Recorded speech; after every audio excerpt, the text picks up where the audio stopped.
કેશોદ ખાતે વિશ્વ હિન્દુ પરિષદ, બજરંગ દળ, દુર્ગા વાહિની તેમજ તમામ સંગઠનો સાથે મળી આજરોજ કૃષ્ણ જન્મોત્સવના વધામણા કર્યા. જય રણછોડના નાદ સાથે કેશોદના રણછોડરાય મંદિર ખાતેથી શોભાયાત્રા. કેશોદના ધારાસભ્ય દેવા માલમ, નગરપાલિકા પ્રમુખ તેમજ આમ આદમી પાર્ટીના ફ્રન્ટલ અધ્યક્ષ પ્રવીણ રામ સાથે મળી દ્વારકાધીશની આરતી કરી શોભાયાત્રાનું પ્રસ્થાન કરાવ્યું છે.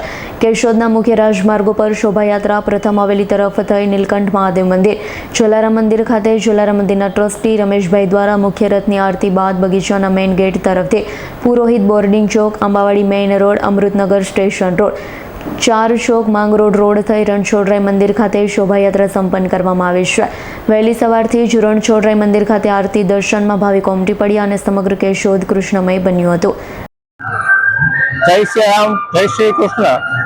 આજ રોજ કૃષ્ણ જન્માષ્ટમીની પાવન અવસર ઉપર તમામ હિન્દુ સમાજ ભાઈઓને ખૂબ ખૂબ અભિનંદન.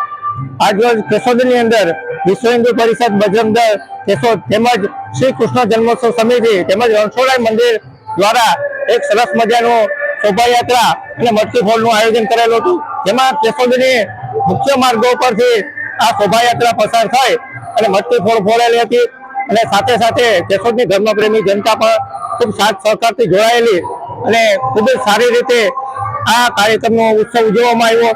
ત્યારબાદ રણછોડરાય મંદિર ખાતે મટકી ફોડનું આયોજન થયેલું અને આ પ્રસંગે કેશોદના ધારાસભ્ય દેવાભાઈ માલમ તેમજ નગરપાલિકાના પ્રમુખ મેહુલભાઈ ગોંડલિયા અને અન્ય સામાજિક સંસ્થાઓ, રાજકીય સંસ્થાઓના આગેવાનો પણ જોડાયા હતા અને આ શોભાયાત્રા ખૂબ જ સારી રીતે નીકળેલી.